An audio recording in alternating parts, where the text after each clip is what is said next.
토요일날 특강을 듣는 신자분들이 나날이 줄어들고 있어서 뭐가 문제일까 저도 혼자서 고민하다가 그러다가 이제 다른 신부님들, 목사님들, 스님들 강연 동영상과 제가 강연 동영상을 비교했어요. 그랬더니 차이가 있더라고요. 아, 이거였구나 그런 생각이 들었는데 동영상 조회수도 너무 대비가 되는 거예요.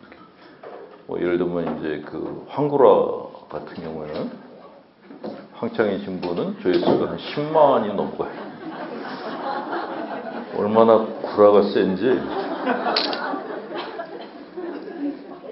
뻥인 줄 알면서도 다 보는 거예요.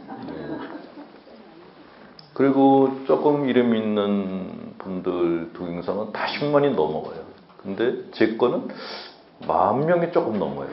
그래서 이게 뭐가 문제지? 근데 제 강의를 제가 보고 다른 분들 강의를 보면서 이게 다르구나 하는 생각이 들었던 게, 다른 분들이 강의하는 거는 이렇게 뭐랄까, 이게 음식 비슷해요. 음식을 맛있게 만들어서 내놓고 드시라고요. 그 음식이 맛있어요. 근데 제가 하는 강의는 음식이 아니라 사람 마음 안에 있는 불순물을 꺼내놓고 이게 우리 마음 안에 있는 똥입니다 라고 강의를 하고 있더라고요. 그게 재미가 없죠. 맛도 없고. 그래서 그 토요일날 특강도 본당 가서 하는 것처럼 좀 재밌게 할까 그랬는데, 그렇게 했더니 죽도 밥도 안 되고 그냥 어정쩡해졌어요. 그래서 토요일날은 본당 강의 가면 어차피 신자분들하고 재밌게 한판 놀려고 뭐 신혼문서를 많이 하는데, 토요일날만큼은 그러기가 싫다라는 생각이 들었어요. 왜냐하면 종교가 갖고 있는 종교는 이렇게 치유 효과를 갖고 있는 것 동시에 또 굉장히 위험하게 돼요. 많은 사람들을 위해서 이제 사랑을 베푸는 그런 종교의 이미지를 갖고 있는가 하면은, 군대와 같이 이렇게 식민지를 갖다가 지배를 할 때 그 식민지 지배 이데올로기로 종교가 악용되는 사례들도 있고, 또 이렇게 신심이 깊은 수도자들이 많은 사람들 갖다가 학살을 한 그런 역사적 사례들도 있어서, 근데 그런 거에 대해서 교회에서 아무도 얘기를 안 하는 거예요. 그냥 성인전 같은 것만 계속 얘기하고, 성인전, 뭐 순교자 이런 얘기만 하지, 종교가 가지고 있는 문제에 대해서는 아무도 언급을 안 해요. 그래서 저도 뭐 특별히 전문가는 아니지만 그냥 한 사람이라도 얘기를 해야 되지 않을까? 그런 생각이 들어서 그냥 토요일 날은 종교의 어떤 좋은 면보다 종교가 잘못 갔을 때 생기는 부작용들에 대해서 설명을 해야겠다라는 생각이 더 들었어요. 그래서 듣는 분들이 더 줄어들고 있는데, 어쨌건 그럼에도 불구하고 하려고 하는 저도 문제인데, 그럼에도 불구하고 들어오는 분들도 그렇게 정상적인 분들은 아닌데 저는 뭐 하죠 뭐. 자, 오늘 해드릴 얘기는 제일 많이 이렇게 심리치료하고 부딪히는 게 뭐냐면, 일반 심리 상담가들하고 신앙인들하고 제일 부딪히는 주제 중에 하나가 뭐냐면 구마기도예요. 이거에 대해서 좀 설명을 드려야 될 것 같은데, 가톨릭교회 요새 뭐 갑자기 그 케이블 TV에서 구마기도를 하는 드라마들이 뭐 하나는 끝났고 또 하나 막 생기려고 그러는데, 그게 왜 갑자기 그런 풍조가 생긴지 모르겠는데, 구마기도라는 거는 사실은 가톨릭 교회에서는 바티칸에서 그 수련 과정을 밟은 사제들한테만 주어져요. 구마기도, 구마사제권이죠. 뭐 우리나라 같은 경우는 전교 지역이라서 그 모든 사제들한테 주어졌다고 그러는데 실제로는 바티칸에서 이걸 따로 교육을 받아야 돼요. 그 우리나라 신부님들 중에서 이 교육을 받은 분들이 그렇게 많지 않은 걸로 알고 있어요. 어쨌건 그래도 많은 사제들이 이렇게 그 구마 기도를 합니다. 또 시골 신자분들은 이게 더 심한데 서울 분들은 좀 덜해요. 시골에서는 조금만 아파도 본당 신부님한테 와서 마귀를 쫓아내려고 이렇게 부탁을 합니다. 그 본당 신부님들이 시골 본당 신부님들은 또 자기가 안수기도를 해가지고 마귀를 쫓아낸 사례들을 굉장히 많이 갖고 있어요. 신빙성 여부는 잘 모르겠는데 어쨌건 지방으로 갈수록 이 구마 기도의 효험에 대해서 믿음들이 강해요. 근데 문제는 이렇게 구마 기도를 하는 분들이 갈수록 정신적으로 많은 문제를 일으키고 있습니다. 그래서 뭐 성령 세미나 팀 같은 경우는 뭐 해체됐다가 다시 모였다 이런 여러 가지 과정을 밟기도 했죠. 그러면 그래서 일각에서는 구마 기도 같은 건 하지 말아야 된다라고 얘기를 하고 있고 심리상담가들도 이 구마 기도라는 거는 이렇게 그 심리치료에 별로 도움이 안 된다라고 얘기를 합니다. 근데 저는 개인적으로 이렇게 사람들을 갖다가 상담을 하면서 이게 심리치료하고 별개의 문제가 아니구나 하는 생각이 들었어요.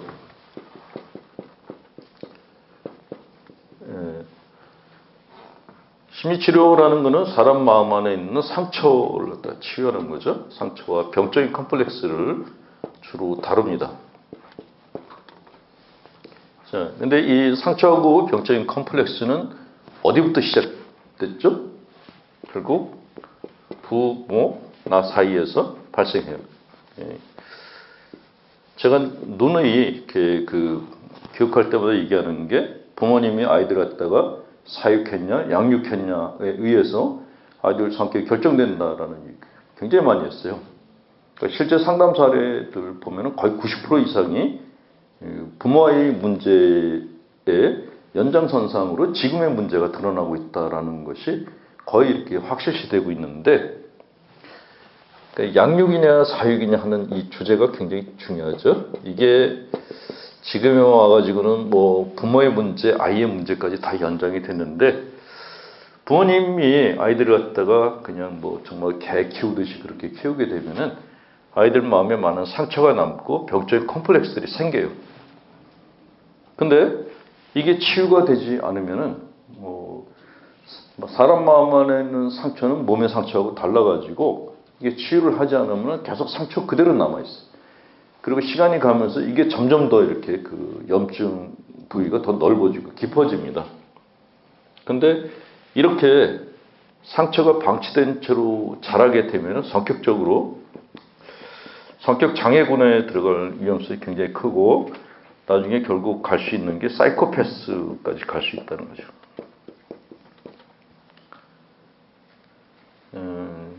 부모한테 사랑을 못 받은 애들이 갖고 있는 특징 중에 하나가 이제 적개심하고 공격성인데, 그거를 어디에다 풀려고 그럴까요? 동물들한테 풀어요. 그러니까 강아지를 갖다가 때리거나 심지어는 죽이는 애들도 있어요. 그래서 그 범죄 심리학자들이 아동들이 그 동물들을 갖다가 이렇게 학대를 하는 거는 굉장히 위험하다. 사이코패스가 될 가능성이 높다라고 단정적으로 말하죠. 실제로 이번에 Y라고 하는 양모식이라는 사람이 걸렸죠. 근데 그 사람이 갖고 있는 그 증상 중에 그 사람이 한 행위가 이게 윤리적으로 얼마나 부당하냐, 뭐 그런 거 따지는 거는 그냥 윤리신학자들이나 법학자들이 할 일이고, 저희가 그 사람을 보면서 느꼈던 거는 그 사람이 보였던 증세 중에서 두드러지게 나타나는 게 폭력성하고 동물에게 그 자기 적개심을 갖다 이렇게 푸는 그러니까 닭을 죽이는데 뭐 이렇게 석궁을 쏴서 죽이고, 뭐 일본도를 갖다 꺼내가지고 이렇게 자기 안에 있는 어떤 그 살인 욕구를 갖다 충족시키려고 했다는 그런 것들이 사이코패스 성향이거든요. 근데 이런 사이코패스 성향이 언제부터 생겼는가? 다시 역으로 들어가면 여기로 시작되는 거예요. 근데 일반 상담에서는 이 패턴을 보는 게 딱 여기까지예요. 그 상처 병적인 컴플렉스가 나중에 사이코패스가 될 수 있다. 그래서 근데 이 뭐 양호진이라고는 이 사람 과거사에 대한 기록이 안 남아 있다 그러잖아요. 과거를 숨기고 싶은 거죠. 정말 중요한 거는 이 사람의 성장 과정이에요. 어떻게 자랐을까? 부모한테 사랑을 못 받고 관심 못 받고 그렇게 자랄 가능성이 높다라고 얘기를 하죠. 근데 문제는 내가 상처와 병적인 컴플렉스를 갖고 자라게 되면은 사람의 마음 안에 이렇게 어두운 부분이 생겨요. 이건 융이 얘기한 그림자하고는 좀 달라요.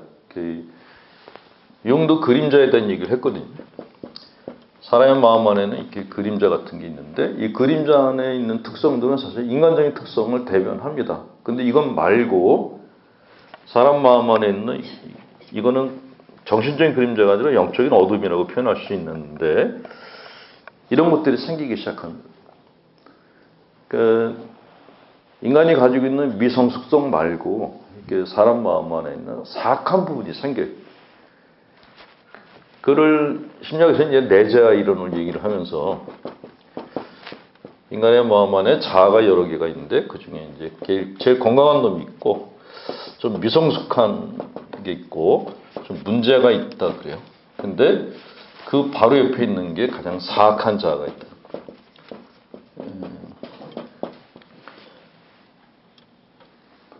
우리 스스로 내 마음 안에 사악한 자아가 있다는 것을 언제 알 수 있는가 하면은 어떤 사람을 죽이고 싶도록 미울 때가 있어요. 근데 그때 저걸 죽이고 싶어 그러면서 자기가 깜짝 놀래요. 내가 어떻게 이런 생각까지 하지? 라는 생각을 하는데 사실 인간의 마음 안에는 그런 살해 욕구가 이렇게 공존하고 있습니다. 그게 평상시에 그게 두드러지게 나타나지 않았을 뿐이지 누구나 다 연쇄살인범의 DNA를 갖고 있어요. 그러니까 인간은 천사가 아니라는 거죠. 천사가 아니고 그렇다고 동물도 아니고 그러니까 영적인 것과 동물적인 것이 이렇게 혼재해 있는 존재예요. 그게 순수하지가 않은 존재라는 거죠. 근데 그런 순수하지 않은 그 사이드에 있는 것이 아주 가장 사악한 그런 자아입니다. 그걸 이제 내 안에 있는 괴물이라고 얘기를 해요. 그 괴물은 누구나 다 갖고 있어요. 문제는 그 괴물의 사이즈가 크냐 작으냐의 그 차이가 있을 뿐이지 누구나 다 갖고 있어요. 그러니까 나를 해코지 하는 사람을 죽이고 싶은 마음. 연쇄살인범들을 보면은 저런 게 살아서 뭐해? 저런 걸 사회에서 매장시키고 죽여버려야 돼? 그런 사람들일수록 연쇄살인범과 비슷한 심리적 유전자를 갖고 있다 그래요. 본인이 아는 거예요. 내 안에 있는 어둠을 갖다가 내가 보는 거죠. 그래서 내가 가장 미워하고 내가 가장 적대시하는 그 사람이 나랑 가장 닮은 자아를 갖고 있다라고 그렇게 얘기를 하죠. 근데 그걸 받아들이는 게 사실 굉장히 어려워요. 자, 어쨌든 이렇게 상처를 치유하지 않고 병적인 컴플렉스를 그냥 두게 되면은 내 정신적인 영역에 영적인 어두운 부분이 점점 넓어지게 되는데 여기에 서식하는 게 악이다라고 얘기를 해요. 악에 대해서 영성심리에서는 악에 대해서 두 가지를 얘기해요. 하나는 내 마음 안에 있는 악한 성향을 얘기하는 게 있고 또 하나는 영성신학에서 얘기하는 외부에 있는 유혹자를 얘기합니다. 그거를 이 유혹자에 대해서 이렇게 사탄이라고 이렇게 표현하죠. 사탄이니 마귀니 이런 말들을 하면 심리학자들은 벌쩍 뜁니다. 그런 게 어디 있냐고. 그냥 인간의 마음 안에 있는 악한 성향일 뿐이다 라고 얘기를 하는데 실제로는 안 그렇습니다. 실제 하죠. 그러니까 교회에서는 이게 실제 한다라고 믿고 있고 심리학자들은 인간 안에 있는 악한 성향이다 라고 얘기를 하는데 깊이 들여다보면 차이가 있어요. 사람 마음 안에 있는 악한 성향을 갖다가 충동질하는 유혹자가 있습니다. 그는 외부에 있는 악의 존재라고 그렇게 표현을 하죠. 예. 자, 이 외부에 악의 존재가 있다는 걸 갖다가 인식을 하는 게 왜 중요하냐. 어떤 사람이 사이코패스적인 성향을 보였는데 심리치료를 해도 안 되는 경우가 있어요. 또 어떤 사람들은 본인이 이렇게 그 선하게 살려고 그러는데 자기 자아가 아닌 다른 자아가 내 안에 들어와가지고 자기를 갖다 조절한다는 그런 그 불안감을 호소하는 분들이 있습니다. 그럴 때 그거를 우리는 밖에 있는 존재가 이렇게 우리를 갖다 흔든다라고 이렇게 얘기를 하죠. 그래서 구마기도가 필요하다라고. 근데 악을 퇴치하는 그런 기도를 하기 전에 먼저 필요한 게 이거라는 거예요. 아예 처음부터 사람 마음 안에 그런 악한 성향이 생기지 않도록, 악이 서식하지 않도록 미리 예방 차원에서 치료하는 것이 중요하다라고 얘기를 하고, 이거를 가장 잘할 수 있는 것이 신앙생활이다라고 얘기를 하죠. 이렇게 설명하니까 들으실만 하세요? 예.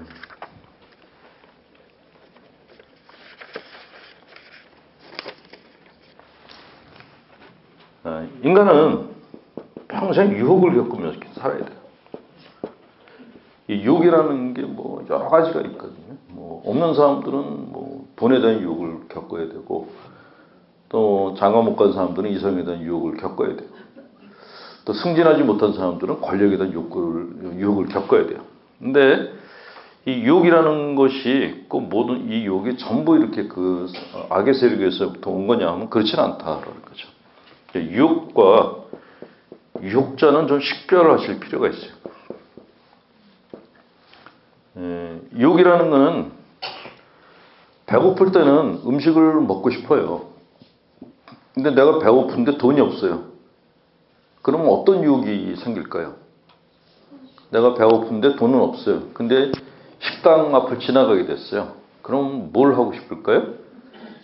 음식을 훔쳐서 먹고 싶어요. 그게 악일까요? 그걸 뭐라고 얘기해야 되죠? 내가 돈도 없고 배고파서 남의 가게에 있는 빵을 집어서 먹었어요. 도저히 참을 수가 없어서, 배고픔을 참을 수가 없어서 먹었어요. 그게 마귀가 시킨 짓일까요? 아니에요. 그냥 너무 배고파서, 그러니까 내가 살아남기 위해서, 생존하기 위해서 선택을 한 것뿐이에요. 물론 이제 그것이 남의 물건을 훔쳤기 때문에 이제 윤리적으로는 죄가 되죠. 그런데 심리적으로는 그거는 죄가 아닌 거죠. 살아남기 위한 방법이었을 뿐이에요. 그걸 유혹이라고 하는 겁니다.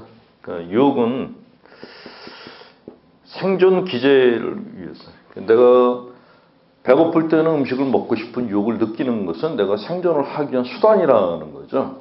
근데 이것과 유혹자는 좀 달라요. 유혹은 그냥 결핍 욕구를 채우는 거다라고 보시면 맞아요. 가난하면은 돈을 벌고 싶어요. 배고프면 음식을 먹고 싶고, 이렇게 인간이 갖고 있는 기본적인 욕구들은 채워지길 바래요. 자연스럽게. 성장하면서 그런 욕구들이 달라지지만은 기본적인 거는 욕구는 충족시켜주길 원해요. 근데 유혹자는 달라요. 유혹자는 이런 결핍 욕구를 충족시켜주는 게 아니라 사람의 영혼이 목표예요. 인간의 영혼을 어떻게든 오염시키려고 그러고, 그 인간의 영혼을 어떻게든 무너뜨리려고 합니다. 그래서 이 유혹자가 던지는 유혹 중에 가장 큰 유혹이 하나님으로부터 멀어지게 만드는 거라고 그러죠. 어떻게든 하나님으로부터 멀어지게 만들고, 어떻게든 기도하는 자리에서 멀어지게 만들려고 하는 것이 얘가 하는 일이라고 그래요. 근데 문제는 뭐냐? 얘가 이제 하나님부터 멀어지게 만드는 그 작업이 이렇게 굉장히 교묘한 게 많은데, 그 중에 하나가 죄책감이에요.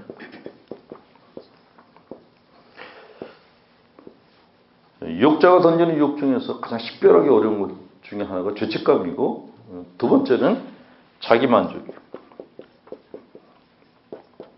이 두 가지가 다 식별하기가 굉장히 어려워요. 왜냐하면 죄책감을 갖고서 이렇게 상담하러 오신 분들이 얘기하는 걸 들으면 굉장히 열심한 분들이 많아요. 다른 사람들을 갖다 했던 것들에 대해서 아주 디테일하게 고백을 합니다. 심지어는 상대방이 몰라요. 모르는데 내가 상대방한테 대해서 미안한 마음을 가졌다고 고백하는 분들도 있어요. 근데 그런 얘기를 들으면은 근데 그런 얘기들에 대해서 옛날 성인전에서는 또 그렇게 사는 것이 성인이 되는 길이라고 가르쳤어요. 근데 사실은 성인이 아니라 세심증, 결벽증에 걸리게 만드는 거고 잘못된 정신병에 걸릴 수도 있어요. 가톨릭교에서 저는 이렇게 성인전을 강조하는 걸 이렇게 별로 권장하고 싶지가 않은 게 가톨릭의 성인들도 똑같이 이렇게 여러 가지 유혹을 겪었을 텐데 그런 부분에 대한 얘기는 거의 없어요, 기록이. 그러니까 하나님의 의지에 모든 걸 갖다가 다 이렇게 맡겼다라는 그런 부분만 기록이 돼 있어가지고 읽는 분들로 하여금 종교적 열등감을 갖게 만드는 경우가 많아요. 저도 성인전 보면서 젊었을 때 보면서 굉장히 많은 컴플렉스를 느꼈거든요. 성인들이 이렇게 사는데 왜 난 이 모양이지? 그 생각 때문에 아주 힘들었던 그런 기간이 있었어요. 근데 이 유혹자들은 인간으로 하여금 끊임없는 죄책감에 시달리게 합니다. 아까 미사 강론 때 얘기했지만은 너 같은 걸 하나님이 용서할 리가 없어. 이런 생각을 계속 집어넣어 주는 거예요. 스와데레사 성녀 잘 아시죠? 프랑스 성녀죠. 깔멜 수녀에서 굉장히 열심히 살다가 돌아가신 분인데 그 수녀님의 자서전이 나온 게 있잖아요. 스와데레사 꽃송이가 뭔가 나온 게 있는데 그 자서전을 읽으면은 이렇게 굉장히 모든 걸 다 어린아이 같이 하나님께 맡겼다라는 그런 글들이 나와 있어요. 근데 자서전의 마지막 부분이 출판이 안 됐다가 몇 년 전에 출판이 됐다 그래요. 근데 그 내용이 너무 이렇게 충격적이었대요. 스와데레사 성녀가 임종하기 직전에 하나님에 대한 불신으로 의심으로 시달렸다는 거죠. 근데 그런 기록들, 인간으로서 하나님에 대한 믿음을 갖고 있는 것에 대해서 회의를 느끼는 것, 또 나 같은 걸 하나님이 받아줄까 하는 그런 이렇게 죄책감이 올라오는 것, 이런 것들이 우리가 겪어야 되는, 신앙생활 하면서 겪어야 되는 유혹 중에서 가장 데미지가 큰 거라는 거죠. 그러니까 죄책감은 성당에서 떠나지 못하게 하는데 하나님으로부터 멀어지게 만들어요. 참 이건 기묘한 거예요. 하루 종일 성당에 있어요. 하루 종일. 근데 하나님이 자기를 버렸다고 생각하면서 성당 안에 있어요. 버릴까봐 무서워서 성당 밖을 나오지 못해요. 이게 병적인 죄책감인 거예요. 또한 근데 이것만큼 위험한 게 뭐냐면 자기 만족이에요. 기도만 하면 하나님이 보여요. 내가 누굴 위해서 기도했더니 그 사람 병이 나았어요. 그러면 처음에는 이렇게 하나님 감사합니다라고 해요. 근데 제가 만약에 어떤 신자분의 머리에 손을 얹었는데 그분의 병이 나았어요. 그분이 하나님께 감사하다 그럴까요? 저한테 감사하다 그럴까요? 저한테 감사하다 그래요. 그러니까 저는 처음에는 이건 주님의 능력입니다 그래요. 근데 사람들이 계속 저를 향해서 알렐루야를 외치면은 나중에는 이게 내 능력처럼 생각이 돼요. 하나님이 더 이상 필요가 없어요. 내가 메시아가 되는 거죠. 그거를 이제 루치펠 컴플렉스라고 얘기를 하죠. 4대 천사 중에 한 사람이죠, 루치펠이. 이 루치펠이 가지고 있는 문제가 뭐였냐면 내가 하나님과 동급이라, 하나님과 같은 급이다라는 생각이었다는 거죠. 그러니까 인간이 가지고 있는 그렇게 우리가 갖고 있는 속성 중에 하나가 이렇게 자존감, 자신감인데 이게 적당량이 있으면 괜찮은데 너무 이렇게 자존감과 자신감이 커지게 되면 생기는 게 메시아 컴플렉스거든요.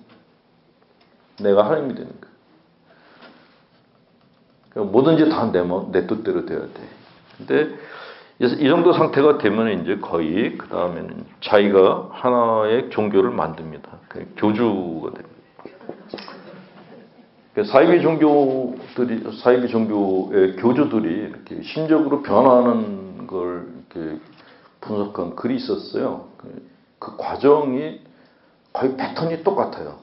처음에는 하나님의 종으로 시작해요. 그러다가 지나면서 하나님의 대리자가 돼요. 좀 지나면 이제 하나님이 더 이상 필요 없어요. 내가 하나님이 되는 거예요. 그 대표적인 케이스가 문선명이었죠. 나중에는 예수님이 필요 없고 내가 성약 시대 메시아라 그러든가 그렇게 해서 이렇게 자기 자신을 드러낸 적이 있는데 그거를 이제 심리학에서는 이제 자아 팽창했다고 그렇게 자아가 팽창했다. 자아는 위축돼도 안 되지만은 너무 팽창해도 안 됩니다. 적정량이 이렇게 팽창되어 있어야 되는데 이 자아가 하염없이 팽창을 해요. 그걸 이제 속말로 이제 간이 부었다라고 얘기를 하는데 간이 아주 부은 상태가 이제 사이비 종교가 되는 거죠. 이 정도 되면 이제 그다음부터는 설교를 하건 강론을 하건 설법을 하건 자기 말에 대해서 스스로 의문을 안 가져요. 왜냐하면 내가 하는 말이 진리이기 때문에 공부도 안 해요. 내 공부 끝났기 때문에. 그래서 이런 자기 만족을 갖게 되면 그리고 더 안 좋은 게 하느님 기도는 하는데 하느님과 딜을 하기 시작합니다. 거래를 하기 시작해요. 그러니까 복음서에서 율법학자들이 이야기가 나왔잖아요. 뭐 상석을 밝히고 뭐 이렇게 과부의 등을 쳐먹고 그런 얘기들이 나왔는데 그런 현상이 생기게 된 뒤에 있는 근본적인 원인은 뭐냐면 이거예요. 자기 만족, 자아 팽창 이게 문제였다는 거죠. 자, 이렇게 그 유혹자들이 던지는 유혹은 옛날에는 뭐 마귀가 이렇게 애들 보고 그림을 그리라고 하면 그 뿔이 나고 꼬리가 있고 이렇게 뭐 빨간색의 그런 사탄들을 그렸어요. 근데 그것이 마귀라고 생각했고 그리고 근대 시대의 그 한국 가톨릭 같은 교회 같은 경우에도 구마기도를 하면서 그런 것들을 쫓아내는 것이 실제적인 구마기도다라고 그렇게 생각했습니다. 근데 현대에 와서 그 악의 세력들은 비존재로 존재해요. 자기 자신을 안 드러내는 것이 특징이에요. 그러니까 사람을 앞세우는 거예요. 이념을 앞세우고 사람을 앞세우고 종교적 신념을 내세워가지고 자기는 뒤로 빠져 있어요. 그래서 사람들은 그게 악한 건지 뭔지를 식별을 못하는 거죠.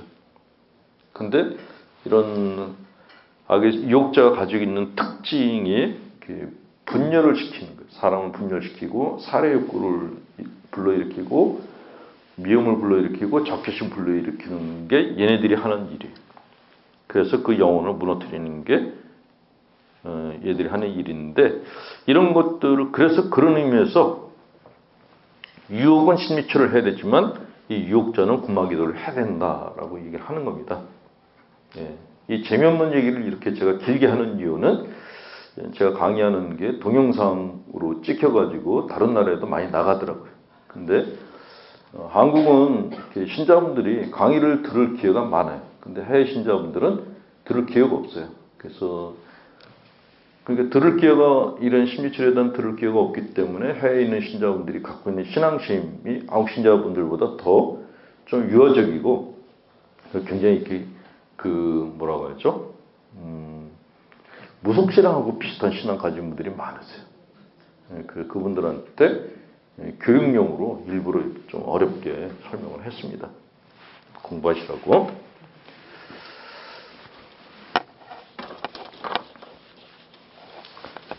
아까 고해성사에 대한 얘기를 해드렸는데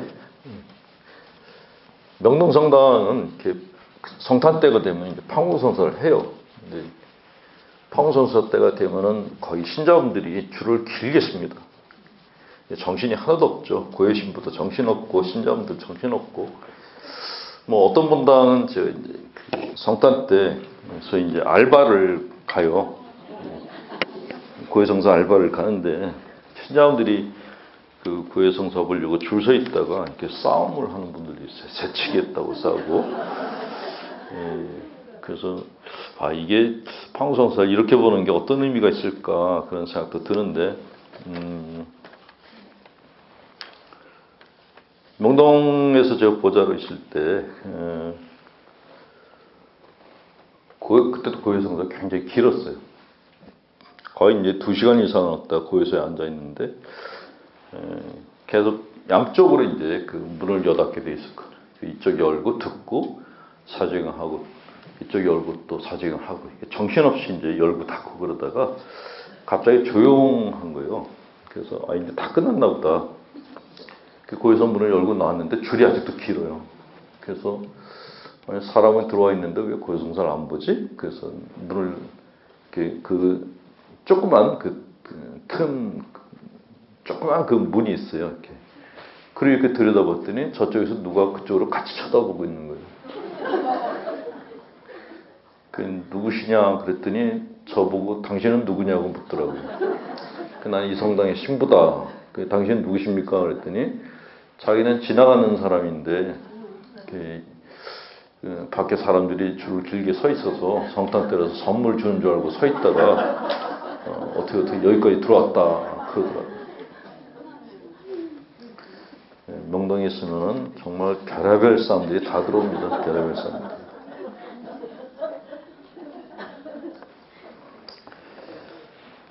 자, 이 양호진 씨에 대해서 조금만 더 얘기해봐요. 이 사람이 갖고 있는 그 증상들은 사이코패스에 가까워요. 그러니까 일반 사람들 상식적으로는 이해할 수 없는 그런 성향을 갖고 있는데, 그래서 어떤 사회심리학자는 이게 독보석 같은 사람이다라고 얘기합니다. 근데 이 사람이 어떻게 지금까지 생존할 수 있었을까요? 사실은 이게 더 궁금해요. 독버섯이 작다 그러면 등산하다가 독버섯 만나면은 사람들이 다 이렇게 지팡이 같은 걸로 다 쳐버립니다. 혹시라도 누가 먹을까봐 데리고 있던 개가 그거 먹고 탈라면 큰일 나죠. 그래서 다 제거를 해요. 애들이 독버섯이 또 이쁘잖아요.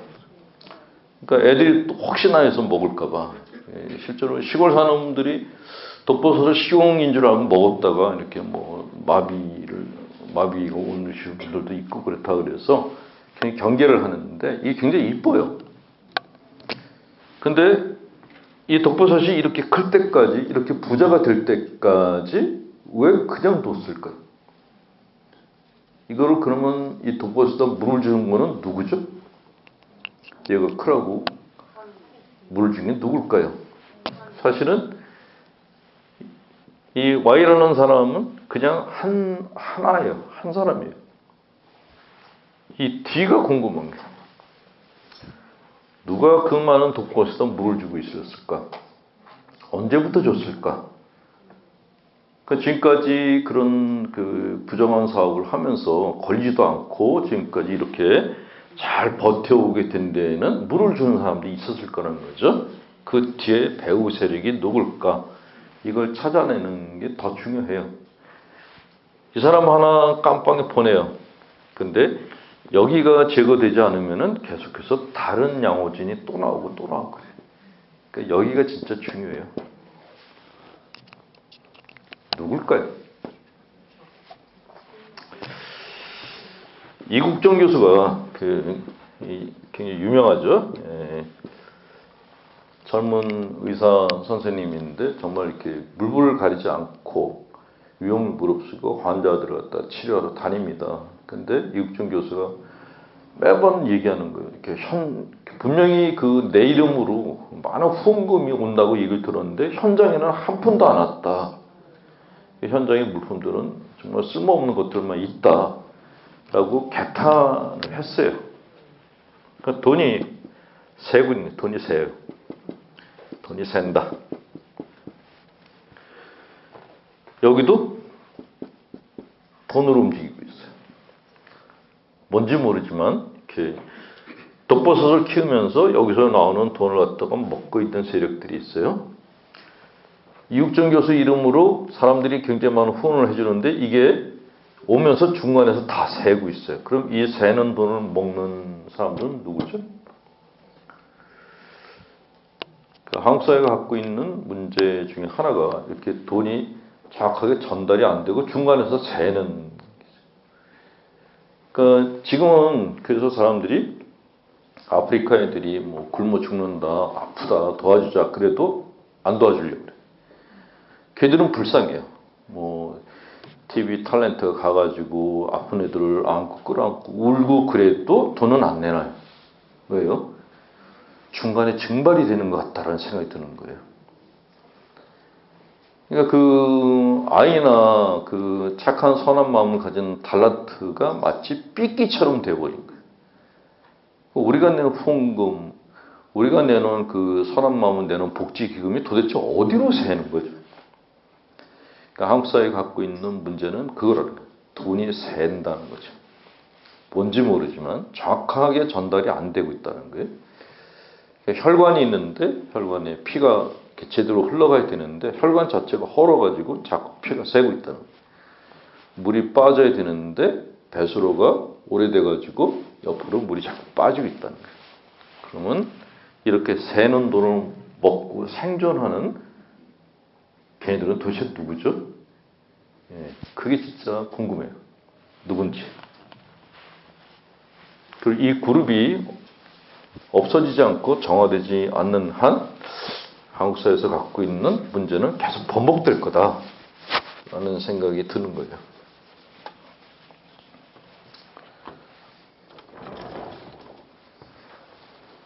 조금 더 얘기하면 이제 쟤는 이렇게 누구 어느 당 편이고 그런 얘기가 나올까봐 여기까지만 얘기할게요. 저는 문재인 대통령과 상관없이 애들을 위해서 애들이 살만한 터로 한국 사회가 그렇게 만들어져야 되지 않나 하는 생각이 들어요. 근데 애들이 사회에 나왔는데 여전히 그 새는 돌았다 먹는 그룹이 남아있으면 애들은 계속 착취를 당하게 돼. 그래서 이거는 바뀌어야 된다라는 생각이 들고 정치하고 전혀 상관이 없어요. 종교인들이 꼭 해야 될 일이라고 생각합니다. 자, 두 번째 얘기는 후회에 대한 얘기를 좀 해볼게요. 주제를 후회.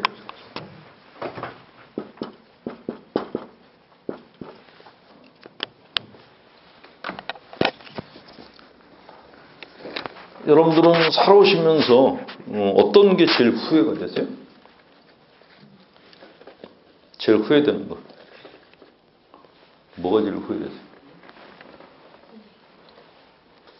나는 배우자를 잘못 만났다.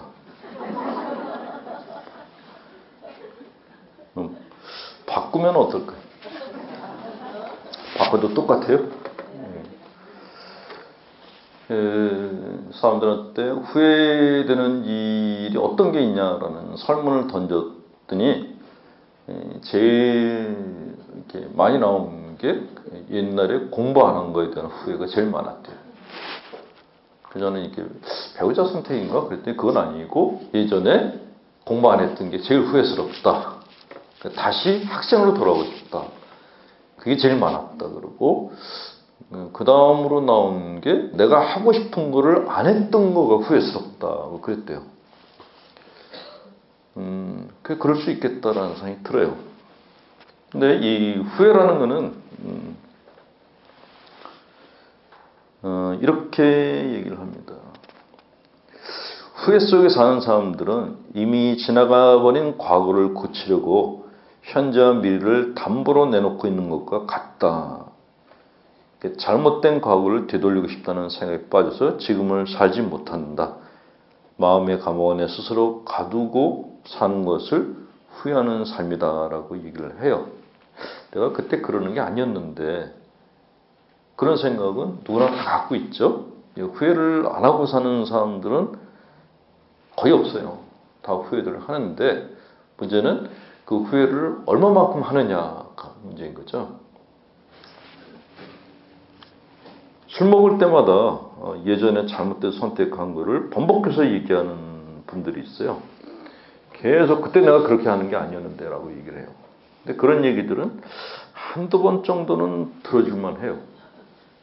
근데 만날 때마다 얘기를 하면 더 이상 듣고 싶지가 않아요. 나중에는 그 사람 자체가 싫어지기 시작해요. 피곤하고 짜증이 나는 거죠. 자, 그럼에도 불구하고 이렇게 사람들 앞에서 후회를 번복해서 후회한다는 말을 거듭하는 거는 그 이유가 뭘까요? 그 심리적인 원인이 있어요. 예전에 그 축구 선수 중에 한 사람이 국가 대 국가 간 시합이었는데 페널티킥을 실축을 했어요. 굉장히 잘하던 사람이었는데 딱 한 번 실수를 했어요. 그리고서 그냥 축구 선수로의 인생이 끝나버린 사람이 있었어요. 그 사람을 몇 년 후에 이제 기자가 인터뷰를 했는데 그 몇 년 동안 똑같은 장면만 생각했다는 거야. 페널티킥 잘못 찬 거, 그것만 그 장면만 계속 돌리면서 살았는데 몇 년 동안. 그러니까 뭐 운동도 안 하고 그런 상황만 계속 이렇게 되돌려 생각하면서 사니까 아무도 그 사람을 부르지가 않았던 거죠. 페널티킥을 실축 한 번 했던 거는 손흥민도 그랬죠. 다행히 다른 선수가 참아가지고 면했는데, 근데 그렇게 페널티킥을 갖다가 실축했음에도 불구하고 지금 잘 뛰고 있어요. 그거는 페널티킥을 실축했던 거에 대한 기억을 스톱시켰다는 거죠. 그거에 내가 말려들지 않았다라는 겁니다. 그게 굉장히 중요하다라는 거예요. 근데 이렇게 심한 후회를 하게 되면은 제일 먼저 나타나는 게 자책감, 우울증 이런 게 나타나기 시작해요. 후회는 아주 미묘한 감정인데 이걸 번복해서 심하게 하게 되면은 자책감, 내가 왜 그랬을까? 우울증, 나 같으면 죽어버리는 게 나아. 이게 올라와요. 근데 여기서 빠져나오지 못하는 이유는 뭔가 그 우습게도 자기애라고요. 자기애. 내가 나를 사랑하는 마음이 너무 지극해요. 그러면 죄책감도 커진다고요. 페널티킥은 다른 선수들도 실수할 수 있어요. 선수 생활하면서 10개 쳤는데 10개 다 골을 집어넣는 사람은 아무도 없어요. 누구나 다 실축할 수 있거든요. 근데 이 사람이 갖고 있는 건 뭐냐면은 딴 놈들은 실축을 해도 나는 해서는 안 되라는 게 바닥에 깔려있는 거예요. 오만방자한 거예요. 이거하고 비슷한 감정이 있어요. 그걸 이제 구원불안증이라고 하는데, 하나님이 나 같은 걸 구원할 리가 없어라고 생각하시는 거예요. 어떻게 얼핏 들으면 굉장히 겸손해 보여요. 제가 어떻게 하나님 곁에 갈 수 있겠어요? 제가 어떻게 구원을 받을 수 있겠어요? 저는 죄를 많이 짓고 사는 존재예요. 라고 생각하는 분들, 얼핏 들으면 굉장히 겸손하고 참 저 사람 괜찮다라고 생각할지 모르는데 그 밑에 깔리는 생각은 뭐죠? 다른 사람은 다 구원받아도 나는 절대로 구원 못 받는다고 생각하는 그 밑에 깔려있는 건 뭐냐면 나는 니들하고 차원이 달라. 그게 밑에 깔려있는 거예요. 그래서 펄스라고 하는 심리학자가 그런 얘기를 했어요. 구원불안증에 시달리는 환자들이 제일 교만한 자들이라고. 제일 교만하다는 거죠. 심지어는 그러니까 내가 죄를 지었어요. 근데 죄를 짓고 막 죄책감에 시달렸어요. 하나님께서 아까 용서해 줄게 그랬어요. 그런데 문제는 당신이 나를 용서해도 나는 나를 용서 못해. 이게 구원불안증이에요. 이게 심한 분들은 고해성사를 봤어요. 그 고해신부가 듣고 큰 죄를 짓지 않으셨으니까 주목약 한 번만 하세요 그랬어요. 근데 나와가지고 그 신부가 아직 젊어서 세상 물정을 몰라서 그래. 그러면서 다른 신부를 찾아가요. 찾아가서 다시 고백을 합니다. 왜요? 내가 그렇게 쉬운 사람이 아니라는 거예요. 그러니까 그 밑에 깔려있는 그 자만심이라는 거는 이런 말할 수가 없다는 거죠. 나는 적어도 하나님과 독대를 한 인물이다. 이런 게 바닥에 깔려있어요. 그러면 스스로 자책감이나 우울증에서 안 나오려고 그래요.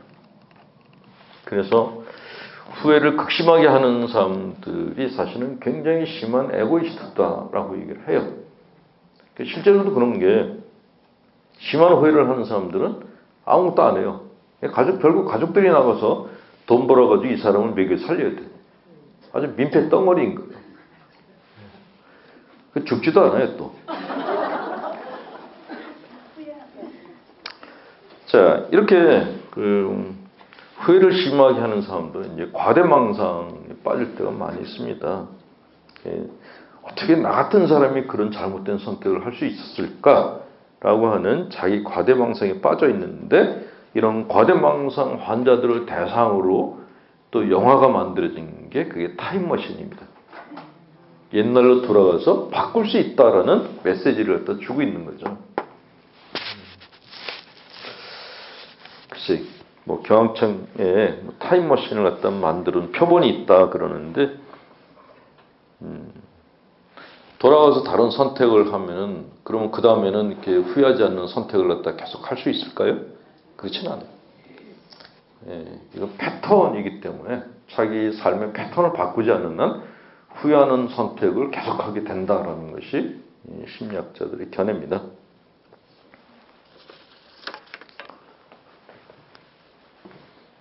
자, 그렇다면은 이 후회의 감옥에서 벗어나려면 어떻게 해야 되는가? 첫 번째는 사람들 모두에게는 무엇인가 추구하는 것이 있다는 것을 깨달을 필요가 있다.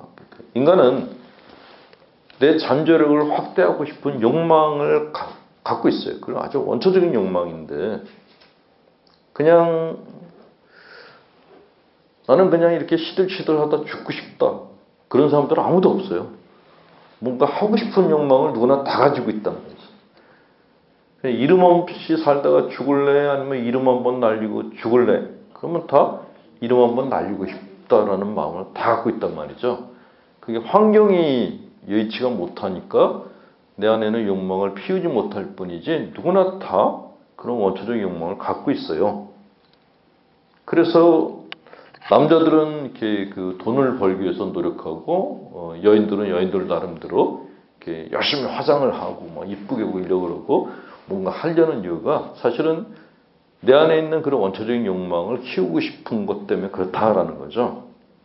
근데 이런 것을 욕심이라고 생각하지 않고 그것이 좋다라는 걸 갖다 인지하는 게 중요하다라는 거예요. 그러니까 후회를 하는 사람들은 자기 안에 있는 원초적 욕망을 죽이려는 사람들이거든요.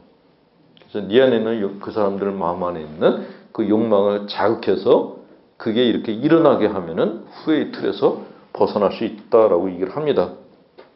때로는 적당한 욕심을 갖는 것이 인생을 건강하게 사는데 좋다라고 얘기를 하는 것이죠. 근데 신앙인들이 문제인 건 뭐냐면, 내가 뭔가를 하고 싶은 욕구가 올라왔을 때 그걸 자꾸 죄악시하는 거예요. 이렇게 사는 것이 가난한 삶일까? 이렇게 사는 것이 신앙인의 삶일까? 심지어는 뭐 신우님들은 다 버리고 사는데 내가 이렇게 욕심 부려도 될까? 라고 뭐 이렇게 대비적인 그런 사고방식을 갖는데, 그거는 그렇게 건강한 생각이 아니다라는 것이죠. 두 번째 거는 내가 아는 것의 한계성을 깨달을 필요가 있어요. 후회를 하는 사람들이 그 자기애가 강하다 그랬는데, 자기애가 강할 뿐만 아니라 건방지기 이를 데 없어요. 왜요? 후회하는 사람들은 자기가 모든 걸 다 알고 있다고 생각해요. 모든 걸 다 안다고. 그래서 후회를 하는 거예요. 그러니까 내가 잘못된 선택을 한 것이 꼭 잘못된 선택인가 하는 거에 대해서 의문을 안 던져요. 그거는 확실히 잘못된 선택이야 라고 생각하는 거죠. 근데 인간의 인생이라는 것이 그렇게 단순하지가 않다라고 합니다. 심리학자들이 이렇게 얘기를 해요. 내가 무엇을 안다는 건 언제나 흘러간 과거를 아는 것이고, 결국 사람은 현재를 살지만 항상 과거 속에서 사는 것이다. 또한 사람은 감각기관을 통해서 인간이 감각기관을 통해서 인지하는 세계는 한정되어 있기 때문에 우리가 보고 듣고 냄새 맡고 맛으로 느끼는 세상은 무한한 세계의 극히 일부분에 지나지 않는다. 그랬어요. 그러니까 내가 경험한, 내가 인지하고 있는 세상은 일부라는 거예요. 나는 전체를 못 보고 있다는 거예요. 근데 후회하는 사람들은 그 일부인 세상이 전부라고 생각하는 거예요. 그러니까 오만한 데다가 무지하게 이를 데가 없는 거죠. 세 번째,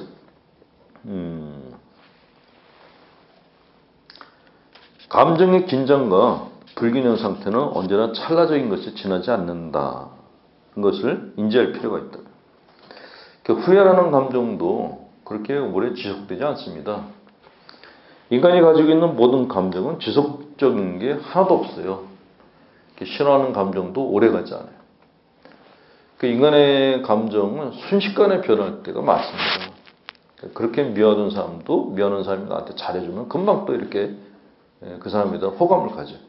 호감을 가지는 사람도 나한테 잘못하면 금방 미움을 가져요. 이게 사람 마음. 변덕스럽기가 이럴 데 없는 거예요. 후회했다가도 후회한 거에 대해서 좋아하는 마음이 생기고, 예전에 어떤 시어머니죠. 시어머니가 아들이 그 여자친구를 데리고 왔는데 시어머니가 막 구박을 한 거예요. 며느리감인 애가 얼굴이 너무 이렇게 안 생긴 거예요. 복 나가는 얼굴이라 그래가지고 이 어머니가 굉장히 싫어했는데, 아들이 자기 여자친구의 심성이 착하다 그래가지고 고집을 부려서 결혼했어요. 근데 이제 그 아들이 셋이어서 며느리를 셋을 얻었거든요. 근데 그게 막내 며느리였어요. 근데 그 시어머니가 이제 한참 지난 후에 자기가 그 막내 며느리를 갖다가 구박한 거에 대해서 후회를 하기 시작했어요. 첫째하고 둘째 며느리는 시부모의 유산을 어떻게 해서는 이렇게 챙겨가려고 그러는데, 막내는 때만 되면 시어머니를 챙겨줘요. 막내가 이렇게 빵빵한 직장을 갖고 있어가지고 돈을 잘 번다는 거예요. 근데 얼굴은 아닌데 심성이 착해가지고 그렇게 자기가 구박한 시어머니인데도 불구하고 이렇게 때만 되면 이렇게 뭘 갖다 바쳐가지고 시어머니가 지금은 자기가 그 막내 며느리를 구박한 걸 후회하고 있다고 그래요. 그러니까 후회라는 감정은 환경에 의해 가지고 매번 바뀌어요. 그걸 안 바뀌는 이유는 환경이 안 바뀌어서 그럴 거예요. 근데 언젠가는 바뀔 거다라는 생각을 해야지 후회에서 벗어날 수 있다라고 얘기를 합니다. 자, 네 번째는, 후회하는 삶은 정확하게 말하면 선을 지향하는 삶이 아닙니다. 악을 지향하는 삶도 아니지만 선을 지향하는 삶도 아니에요. 근데 선을 지향하지 않는 삶은 그 삶이 퇴보하게 만든다고 합니다. 유대교 랍빈 헤럴드 쿠시너가 이런 말을 했어요. 모든 상황에 내전 선을 찾는데 온 관심을 기울인다면 어느 순간 인간의 생은 영혼을 살찌우는 감사로 충만할 것이다 라고 얘기를 했습니다. 내가 과거 일 때문에 계속 후회를 하는 것보다 다른 사람들한테 선을 베풀기 시작하면 사람들로부터 사랑을 받기 시작하고, 내가 다른 사람들한테 필요한 존재라는 인식을 갖게 되면 후회라는 감정은 그때부터 희석되기 시작해요. 이게 사람이 사는 삶의 법칙이거든요. 그래서 후회할 일이 많은 사람들일수록 선행을 많이 하는 것이 후회라는 감정을 갖다 치유하는 제일 좋은 방법이다라는 것을 헤럴드 쿠시너가 얘기를 했습니다. 자, 마지막으로 가장 간단한 답. 자, 후회는 언제 할까요? 내가 지금 행복할 때 후회할까요? 아니면 불행할 때 후회를 할까요? 불행할 때 하는 거예요. 만약에 내가 결혼하기 전에 사귀는 그 여자애가 있었어요. 첫사랑이에요. 근데 그 첫사랑을 버리고 결혼을 다른 여인하고 결혼했어요. 근데 살다 보니까 너무 후회스러워. 성질도 못되고 뭐 하여간 바가지도 시바에 긁어. 그때 결혼 생활에 대해서 후회를 하죠. 후회를 하고 첫사랑을 그리워하기 시작합니다. 근데 첫사랑인 여자를 버리고 부모님의 권유로 배우자를 얻어서 결혼했는데 이 배우자가 너무너무 괜찮아. 그러면 첫사랑에 대한 기억이 날까요? 그래도 날 수도 있어요. 그럼에도 불구하고 지금 배우자하고 마음이 맞으면은 과거에 첫사랑을 버린 거에 대한 후회가 거의 안 드러납니다. 그게 사람 마음이에요. 그러니까 내가 과거에 대해서 후회를 많이 한다는 거는 지금 내가 사는 게 행복하지 않다라는 거예요. 그리고 더 정확하게 말하면은 지금 내가 살고 있는 삶에 대해서 내가 욕심을 갖고 있다는 거예요. 이게 더 가져야 되는데 왜 이것밖에 없지? 라고 욕심을 부릴 때 그때 과거에 대해서 후회를 하기 시작해요. 그때 그걸 주는 게 아니었는데, 그때 그 사람을 버리는 게 아니었는데라는 후회가 올라온다는 것이. 그래서 후회를 하지 않는 삶을 사는 좋은 방법은 지금 행복하게 사는 것이다 라고 얘기를 하기도 합니다. 그냥 단순 논리죠.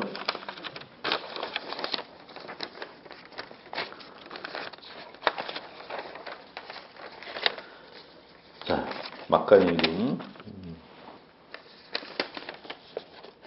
저는 개인적으로 이렇게 황창현 신부를 되게 좋아해요. 좋아하는 이유가 여러 가지가 있는데, 그 중에 하나가,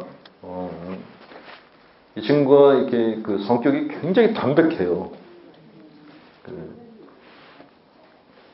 황창현 신부에게, 잠깐만요.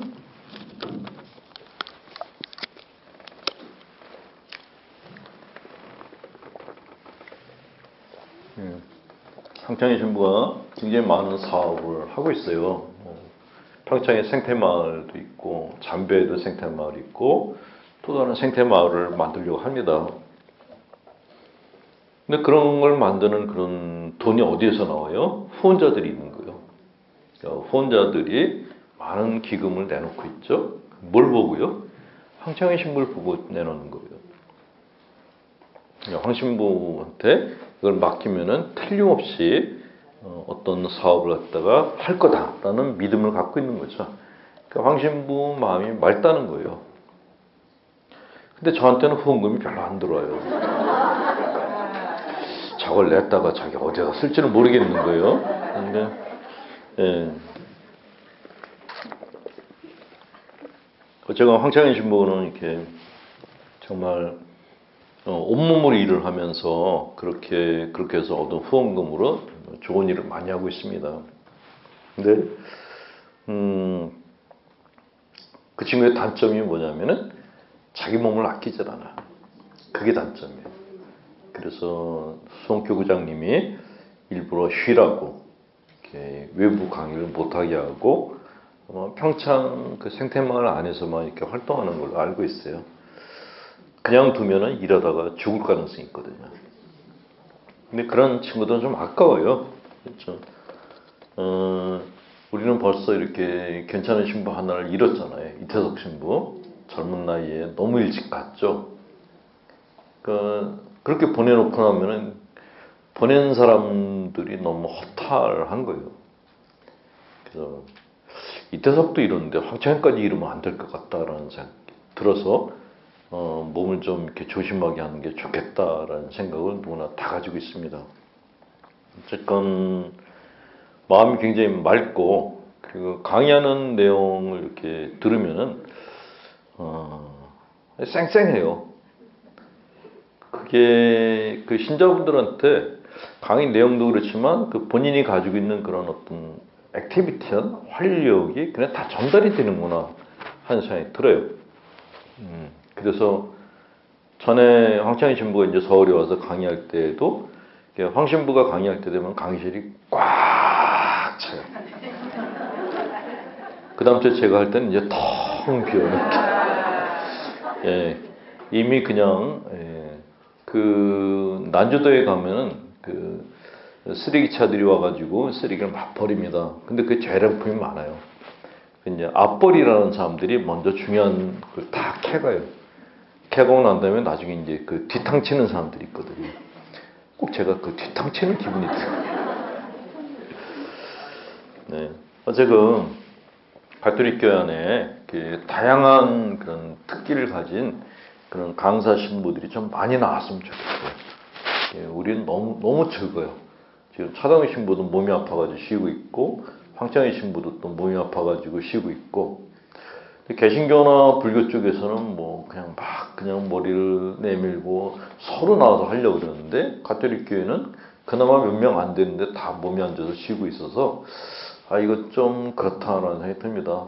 좀 많은 이렇게 좀 재능 있는 신부들이 이렇게 공영 방송에도 나가고 여러 방송에 출연을 해야지만 좀 좋지 않을까 하는 그런 생각이 들어요. 여러분들 기도하실 때 황 신부님이 빨리 쾌유할 수 있도록 같이 기도해 주시길 바랍니다. 이렇게 얘기를 해야지 이제 착한 신부라는 소리를 들었어요. 제가 황 신부를 그냥 팔아먹은 거죠, 그냥. 가서 약이라도 사주고 돈이라도 주는데 그런 거 하나도 안 하고 그냥 말로만 이렇게 때웠습니다. 자, 그 다음 얘기는 사람은 누구나 다 자기 문제를 가지고 살아요. 문제가 없는 사람은 없죠. 몸에 세균이 없는 사람, 몸 안에 배설물이 없는 사람이 없는 것처럼 정신적인 문제가 없는 사람은 아무도 없습니다. 간혹 자기는 모든 걸 초월했다 그런 사람들이 있어요. 저 그거를 잘 모르겠어요. 이렇게 뭐 돌을 깨쳐가지고 모든 걸 다 벗어났다 라고 얘기를 하는데 진짜 그럴 수 있을까? 그렇게 간단할까? 인간이 가지고 있는 본질 중에 하나가 불완전성이거든요. 처음부터 불완전했고 죽을 때까지 불완전한 게 인간인데 초연할 수 있을까? 초월할 수 있을까? 초월적 존재가 될 수 있을까? 항상 의문이에요. 그런데도 일부 종교인들이 자기는 그렇게 됐다라고 얘기를 하고 있습니다. 근데 그거는 글쎄 일종의 착란 현상일 수도 있고 자기 만족이 극대화되면 그런 자기망상일 가능성도 있어요.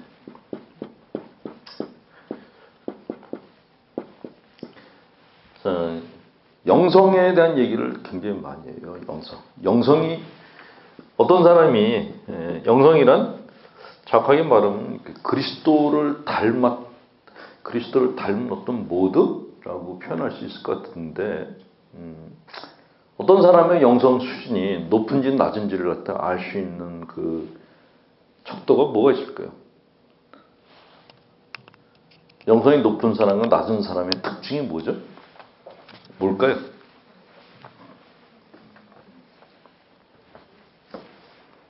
저도 심리학을 공부하기 전에는 굉장히 헷갈렸어요. 이렇게.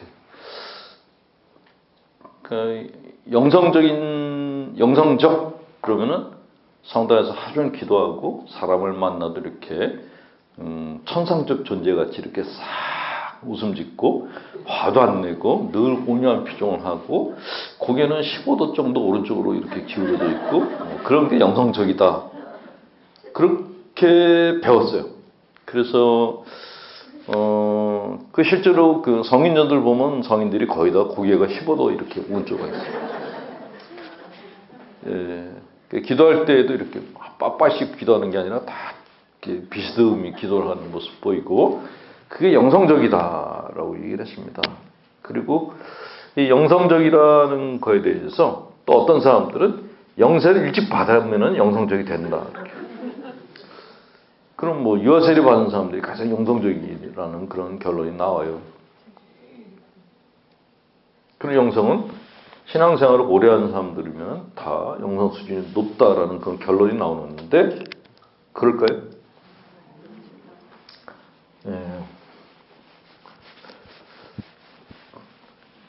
영성 심리치료에서는 영성 심리에서는 어떻게 얘기했냐? 관계를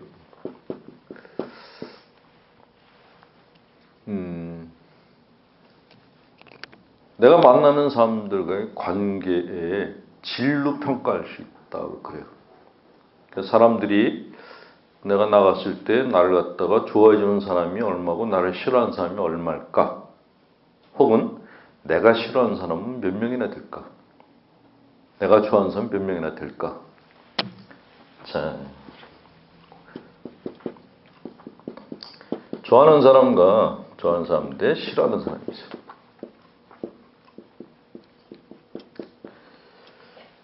좋아하는 사람이 한 7명인데 싫어하는 사람이 한 3명 정도 되는 게 보통 사람들이에요. 나는 다 좋아. 10명 중에 10명이 다 좋고 싫어하는 사람이 하나도 없어. 이게 가능할까요? 불가능해요. 불가능해. 왜냐하면은 아까 얘기했잖아요. 사람 마음 안에는 이렇게 선한 부분이 있는가 하면은 아주 사악한 부분이 있단 말이죠. 얘가 늘 내 걸림돌이에요. 사악한 자아가. 그러니까 아무리 노력을 해도 그냥 싫은 사람이 있어요. 그냥. 그 사람이 나한테 어떤 해코지를 한 것도 아니야. 근데 존재 자체가 싫어. 나한테 뭐 이렇게 나한테 해로운 말을 한 것도 아닌데 그냥 싫어. 그냥 미워. 그 왜 그런가? 그게 내 안에는 사악한 자아가 있어서 그렇다는 거죠. 내가 만약에 내 마음이 선함으로 꽉 차 있다 그러면 모든 사람을 다 수용할 수 있을 거예요. 근데 인간은 그렇지 않아요. 사람 마음 안에 있는 한계성들이 있거든요. 그게 바깥에 미운 사람, 싫은 사람들을 갖다 이렇게 만들어내요. 어쩔 수 없이. 그럼에도 불구하고 좋아하는 사람이 한 7, 싫어하는 사람이 3이라고 하면 굉장히 잘 사시는 거죠. 근데 이게 반대야. 좋아하는 사람은 3이고 싫어하는 사람이 7명이야. 이러면 이제 성격 장애자가 되는 거죠. 근데 좋아하는 사람은 하나도 없고 다 죽여버리고 싶어. 그럼 이제 사이코패스가 되는 거예요. 그러니까 인간이 가지고 있는 정신적 건강성과 영성 수준은 비례해요. 기도하는 시간이 아니에요. 기도를 많이 하는데 사람을 싫어하는 사람들 많아요. 스님들 어떠세요? 하루 종일 기도하시잖아요. 수도복 입으시고. 근데 그렇게 기도 많이 하는 수녀님들이 모든 사람을 다 사랑하던 거예요? 저 수녀 자주 가서 상담하고 그러거든요. 그거 안 돼요. 성장 과정에서 상처하고 컴플렉스가 많은 사람들은 수도원에 들어가도 그게 치유가 안 돼요. 그러니까 그런 사람들이 수도원에 들어가면은 소위 얘기하는 이제 성격 장애자들이죠. 아주 지랄 같은 성격을 가진 사람들이 있어요. 뭐든지 다 싫어. 저건 이래서 싫고 저건 저래서 싫어. 이게 성격 장애자예요. 그 세상에 제일 이쁜 건 자기밖에 없어. 그러면 이제 자기적 성격 장애자라고 하는데 이런 사람들이 이제 성질이 지랄 같으니까 남자가 따르지 않아서 할 수 없이 수녀원에 들어가요. 이게 수녀원에 들어갔는데 문제는 수도원에 들어가는 수녀님들은 거의 다 신경증 장애자들이 주로 수녀님들 앞에서 이렇게 강의를 하는 게 나중에 후환이 좀 두렵긴 한데 그래도 신경증 장애자인 분들은 쓸데없이 착한 사람들이에요. 그러니까 남들이 이렇게 요만큼 아픈데 그걸 보면서 자기가 더 아파. 주로 그런 분들이 이제 보통 수도원을 들어가요. 동정심, 배려심이 큰 분들이 들어가는데 문제는 그분들끼리 살면 괜찮은데 가끔 이런 쭉쟁이가 끼어들어와. 그러면 다른 수녀님들이 다 신경증 장애가 심해지기 시작해요. 제가 가끔 그 수도원의 원장님들한테 그 얘기를 듣거든요. 우리 수녀원에 이러이러한 사람이 있는데 어떻게 하면 좋으냐고 물어봐요. 내보내라 그랬어요. 근데 이분이 수녀원에 들어온 지도 꽤 됐고 뭐 막 얘기를 해요. 그럼 데리고 살라고. 근데 데리고 살기엔 너무 힘들어 죽겠고 뭐 그래. 그럼 내보내라고.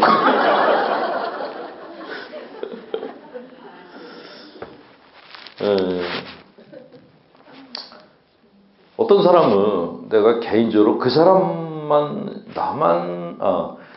내가 누군가를 미워하는데 나뿐만이 아니고 다른 사람들도 다 같이 그 사람이 싫어, 불편해요. 그러면 그 사람 문제예요. 그 사람이 성격장애자인 거예요. 근데 다른 사람들은 다 괜찮다 그러는데 나만 그 사람이 싫어. 그러면 내가 성격장애자인 거예요. 그렇게 식별하는 거예요. 그러니까 모든 사람들이 다 저 사람은 아니야. 그러면은 그 사람은 그 그룹에서 내보내는 게 좋아요. 왜냐하면 그 한 사람 때문에 여러 사람이 다 다쳐요. 제가 이렇게 강의를 했더니 해외에 사는 어떤 수녀님 주님께서 이렇게 전해가지고 저한테 전하라는 말이 들어왔어요. 어떻게 사제가 그런 말 할 수 있냐고. 주님께서는 원수를 사랑하라고 하시지 않았냐. 그런 항의의 메일이 들어왔어요. 그러면서 그 수녀님은 자기들은 그렇게 산다라고 얘기를 했어요. 그러면 자기들은 그렇게 살고 나는 나대로 살면 되는 거지. 왜 내가 사는 삶에 지가 간섭하고 그래요? 나를 얼마나 안다고? 그 생각이 들었어요. 끌어안고 살 사람은 살고 싫은 사람은 내보내고 살면 되는 거예요. 그건 선택의 문제인데 내가 한 선택에 대해서 이렇게 왈가왈부하는 거는 그 사람이 그 수녀님이 성격장애자라는 거예요. 나는 이렇게 비기 싫은 걸 데리고 사는데 너는 못 데리고 사니? 이거는 나만큼 살아봐 라고 하는 자기애적 성격장애자들의 그런 또 심리가 깔려있는 거예요. 실제로 그러면 그 수녀님이 비기 싫은 그 수녀를 갖다가 애지중지하고 사느냐? 천만의 말씀이에요. 예, 천만의 말씀이에요. 성격장애자들은 행적인 관계가 안 돼요. 정적 관계예요. 거의 아마 노예처럼 부려먹고 있을 거예요. 말만 곱게 하고. 성격장애자들은 절대로 존중과 공감이 없습니다. 그냥 정적 관계, 정적 관계. 그런데 밖에 나가서는 내가 희생자라고 항상 얘기해요. 나는 희생자야. 나는 희생양이야. 라고 그러죠. 그래서 바깥 사람 들을 때는 참 헷갈려요. 저 수녀님이 그 수녀원 안에서 다른 수녀들한테 정말 핍박을 받고 사는구나 라고 생각하는데 실제 안에 들어가 보면은 다른 수녀들이 전부 화병 걸려가지고 그냥 돌아가시 직전인 경우가 허다해. 수돈이고 직장이건 간에 다 지금은 중요시 여기는 게 그 사람이 기도를 얼마나 많이 했느냐, 뭘 얼마나 많이 했냐, 이걸 안 봐요. 이제는 관계성을 봐요. 얼마나 많은 사람들하고 관계를 잘 맺고 사는가, 이걸 먼저 본단 말이죠. 관계성이 안 좋은 사람들은 수도원 안에서도 관계를 잘 못 맺어요. 수도원에 들어와가지고, 제가 수도원 얘기를 자꾸 하는 이유가 수도원이 가정하고 비슷하거든요. 수도원에 공동체로 들어왔는데, 다른 사람들과 관계 맺기 싫다고 방 안에 처박혀서 안 나와. 공동생활 안 해요. 관계성이 없는 거예요. 아무 문제도 일으키지 않는데 근데 그 사람 자체가 문제덩어리. 어떻게 해야 될지 모르겠는 거죠. 지금 가끔 이제 본당 신부님들이 이제 고민을 얘기하는데 보좌 신부님들이 와가지고 미사만 딱 끝나면 방에 들어가서 안 나온대요. 아무 문제도 일으키지 않는데 골치 아파 죽겠대요. 그게 요새 신종 성격장애자예요. 아무래도 해를 안 끼쳐. 근데 존재 자체가 힘들어. 본당 신부님하고 밥도 안 먹는데요. 그리고 자기 딱 끝나면 방에 들어가서 컴퓨터 한대요. 업무에 대한 협의도 안 한대요. 그냥 돈이 필요할 때만 딱 보고서를 내놓고 다른 건 전혀 얘기를 안 합니다. 그러면서 늘 본당 신부님께 보좌도 존중해달라고 얘기한대요. 본당 신부 입장에서는 얘가 하는 말이 틀린 게 하나도 없으니까 들어는 줘야겠는데 왠지 패 죽이고 싶은 생각이 자꾸 든다는 거예요. 그러면 그 본당 신부가 저한테 형 내가 문제가 있는 거야? 라고 묻더라고요. 예. 그게 아니고 신종 성격 장애자한테 걸려드는 거예요. 예.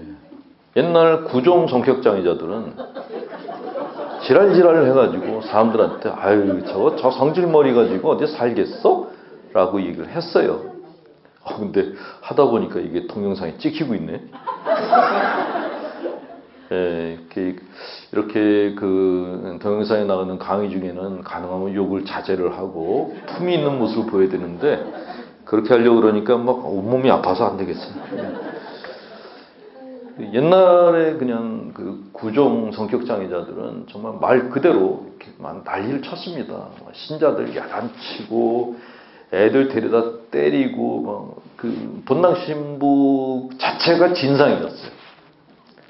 그리고 그때는 모든 사람들이 다 저 신부님이 문제구나라고 인식을 했습니다. 근데 신종 성격장애자들은 안 그래요. 안 드러나. 근데 피곤해. 근데 이런 신종 성격장애자들 갖다가 가장 빨리 알아채는 게 누굴까요? 애들이에요. 본당에 보좌 신부님들이 이게 성격장애자인지 진짜 착한 목자인지 구분하고 싶으시면 주일미사 끝난 다음에 애들이 보좌 신부님한테 가는가 안 가는 걸 보시면 금방 알 수 있어요. 애들은 굉장히 잘해요. 새로운 보좌 신부님이 자기들하고 정신적인 뭐가 통해. 그럼 가서 매달리기 시작해요. 미사 시간에 막 떠들어. 야단 쳐도 근데 집에는 안 가. 끝난 다음에는 보좌 신부 근처에서 맴맴 돌아. 또 보좌 신부도 미사 끝나면 같이 옷 벗고 같이 돌아. 그래서 누가 신부고 누가 애인지 구분이 안 돼. 그게 제일 건강한 애들이에요. 근데 이 신종 성격장애인 보좌 애들은 미사 딱 끝나잖아요. 그 애들이 옆에 한 놈도 안 하고 다 집에 가. 그냥 무서운 거예요. 근데 그런 보좌를 데리고 사는 본당 신부는 어떨까요? 밥을 같이 먹어도 힘들고 안 먹어도 힘든 거예요.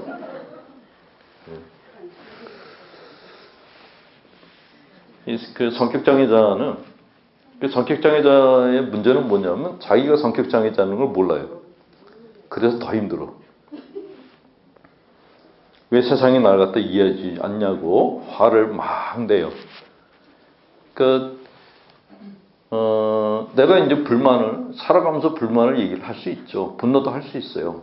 근데 그 분노하고 불만을 갖다 터뜨리는 내용 중에 그 비율이라는 게 있거든요.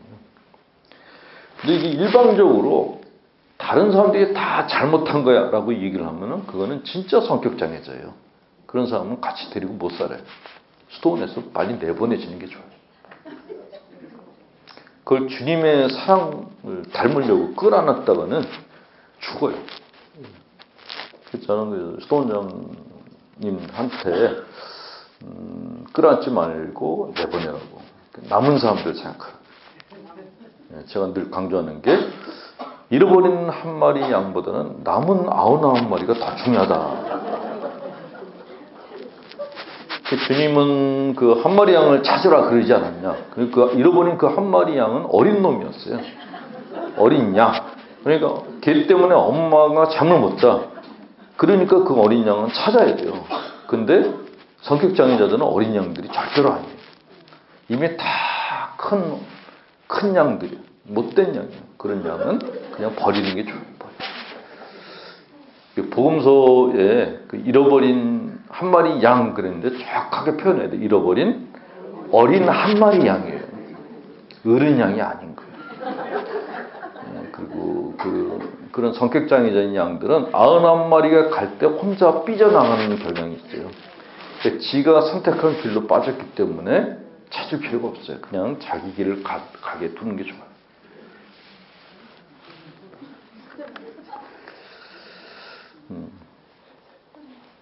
근데 이렇게 강의를 하면 쓸데없이 착한 분들이 그래도 찾아서 공동체에 다시 불러들여서 사랑과 인내로 받아줘야 되지 않겠냐라고 얘기하는 분들이 있어서 저를 항상 나쁜 사람으로 만들어요.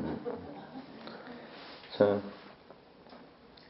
자기 문제에서 우리는 누구나 다 문제를 갖고 있는데 내가 내 문제에서 벗어나는 방법은 사실은 답이 없어요. 근데 벗어나기 위한 과정은 시도를 할 수가 있죠. 그 중에서 제일 먼저 해야 될 거는 뭐냐면 자기 자신을 갖다가 보는 거예요. 그를 통찰이라고 합니다.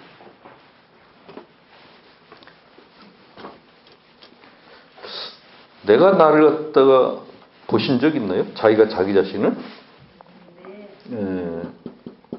그거는 내가 내 영혼의 상태를 보는 거는 그거는 어떻게 보면 하나님께서 우리에게 주시는 은총 중에 하나예요.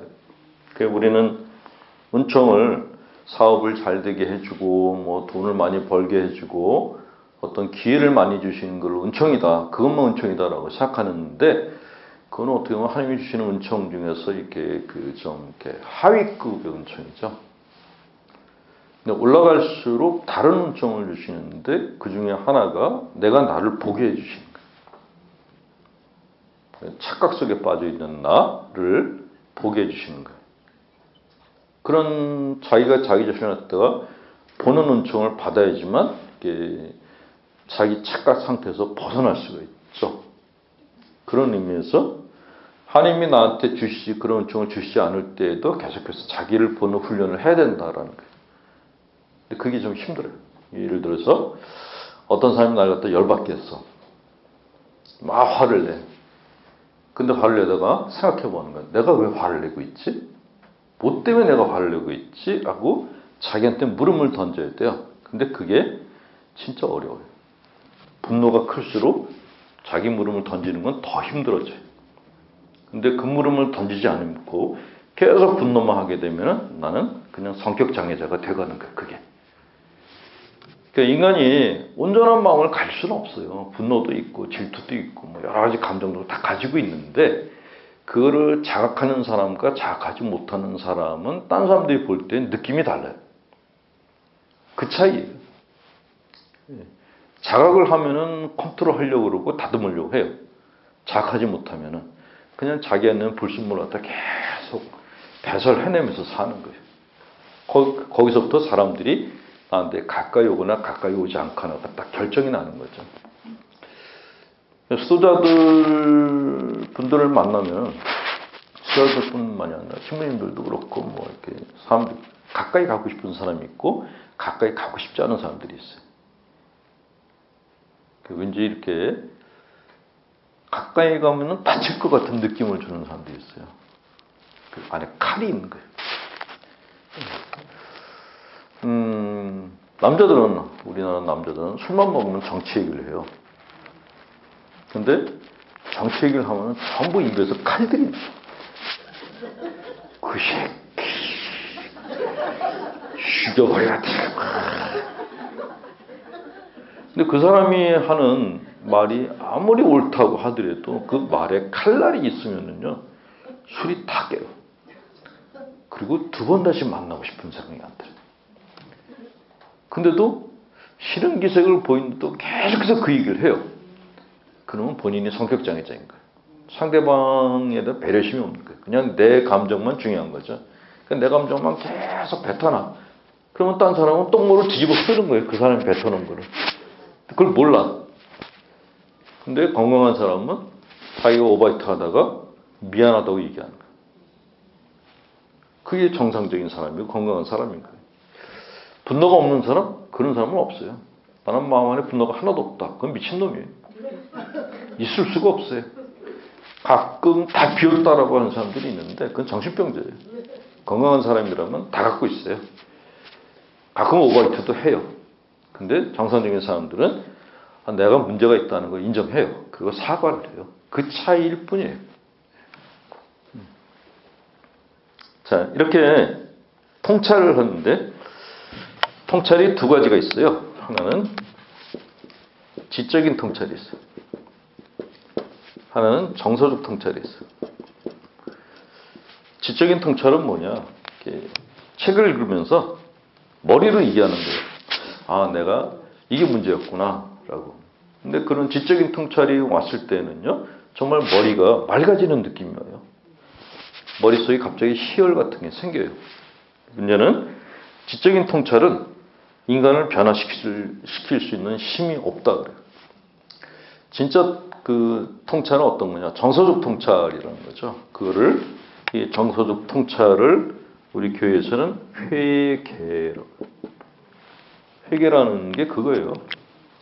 회개라는 게 뭐 주님 잘못했습니다라고 막 울고 하는 그게 회개가 아닙니다. 그런 게 회개가 아니고 여기서부터 그거였구나. 그런 느낌이 올라오는 거 그게 정서적 통찰이라고 합니다. 그래서 그거를 영어 표현이 정말 맞는다고 생각했는데 meaningful moment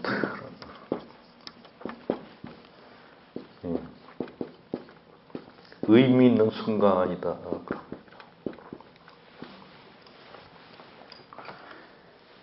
이거를 교회에서는 영적 체험이다라고 얘기를 해요.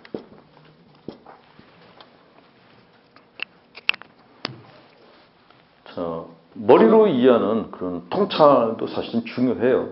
그러면 머리로 이렇게 통찰하는 걸 갖다가 계속 훈련을 하셔야지만 어느 날 이게 오거든요. 별개가 아니라 매일 항상 이렇게 자기 자신을 통찰하는 사람들은 어느 순간 그 티핑 포인트라 그러거든요. 심리적으로도 물 끓는 순간이 있거든요. 어느 순간에 계속 매일같이 자기 성찰하고 통찰하고 연습하는 사람도 어느 날 딱 뭐가 열려요. 그걸 명호가 열렸다라고 얘기를 하는데 그걸 심리학에서는 정서적 통찰이다. 그리고 영적 체험이다. 라고 얘기를 하고 이런 체험을 하고 나면 회개를 해요. 회개는 죄를 뉘우치는 게 아닙니다. 그런 차원이 아니고 내 삶의 틀이 바뀌는 거예요. 그러니까 새로운 삶의 틀로 바뀌는 게 그게 회개. 진정한 의미의 회개. 그러니까 죄를 지었다고 성당 가서 울고 하는 거는 이거는 그냥 가장 낮은 차원의 회개이고 진짜 회개는 삶의 틀이 바뀌는 거예요. 다른 삶을 사는 거죠. 다른 삶. 그러려면은 정서적 통찰이 있어야 되고 그 정서적 통찰은 매일매일의 지적 통찰을 통해서 얻어진다. 그런 말씀을 드립니다. 이것이 신앙생활에서의 가장 본질적인 것이다. 라고 그렇게 얘기를 해요. 근데 우리는 이제 우리 교회 문제는 뭐냐면 이 성찰을 죄의 개수로 재는 걸로 이해하는 분들이 많으세요. 그건 아니거든요. 내가 죄에 대해서 너무 많이 이렇게 초점을 맞추다 보면은 죄의식이라는 게 생겨요. 그러면 하느님이 안 보이기 시작해요. 분명히 하나님의 이름으로 죄를 찾는데 실제로는 하나님을 안 찾아요. 그럼 무엇이 발생해요? 그러니까 내 안에 있는 하나님이 주신 장점과 자원이 많은데 그거는 안 보고 내 약점만 계속 보는 거예요. 그러면 생기는 게 열등감밖에 안 생겨요. 종교적 열등감이 생기고 병적인 죄책감이 생기고 그러면 하나님이 용서해 준다 그래도 내가 나를 용서하지 못하는 그런 오만방자한 상태에 빠지게 됩니다. 그런 상태에서는 아무런 통찰이 안 일어나요. 그거는 정말 유혹이에요. 유혹. 그냥 신앙생활은 쉽게 얘기하면 그냥 아버지 밑에서 자라나는 아이의 그런 자리라고 생각하시면 돼요. 아버지가 나한테 바라는 게 뭘까요? 자식이 행복해지기만 바래요. 내가 하나님을 기쁘게 드리는 수 있는 제 최선의 방법은 내가 지금 행복하게 사는 거예요. 많은 부모님들이 자식이 결혼하고 난 다음에 어떻게 살기를 바라세요? 그냥 돈 잘 벌고 행복하고 자식 잘 낳고 그렇게 살길 바라죠. 그 자식이 매일같이 전화 걸어가지고 아버님의 건강이 걱정됩니다 라고 하면은 얘가 뭐가 문제인가? 라고 생각한다는 거죠. 그래서 우리는 하나님을 기쁘게 드리는 방법은 내가 지금 행복하고 건강하게 사는 거다. 그 관점을 좀 생각할 필요가 있어요. 왜 제가 이걸 계속 강조하냐면은 예전에 우리가 배웠던 거는 하나님의 눈치를 보는 신앙생활을 배웠어요. 이렇게 하면 하나님이 마음 상하지 않을까? 저렇게 하면 마음 상하지 않으실까? 눈치 보는 신앙생활을 했는데 그러면 신경적 환자가 돼요. 가장 바람직하지 않습니다. 늘 하나님 생각, 하나님께 감사하는 건 좋은데 하루 종일 감사하라. 이거는 다른 문제라는 거죠. 건강하게 신앙생활 하는 것이 가장 바람직하고 그런 건강한 신앙생활은 죄에 초점을 맞춘 성찰이 아니라 지적인 그런 어떤 통찰, 자기 존재성에 대한 인식 그런 것들이 우선시 돼야 된다라는 것이 영서심리학자들의 견해입니다. 예, 여기 빌린 시간이 다 돼서 끝내야 될 것 같습니다. 자, 끝기도로 영광성하고 끝내겠습니다. 성부와 성자 성령 이름으로 아멘. 영광의 성부와 성자 성령께 청과 지정. 성부와 성자 성령. 12월달에 올게요.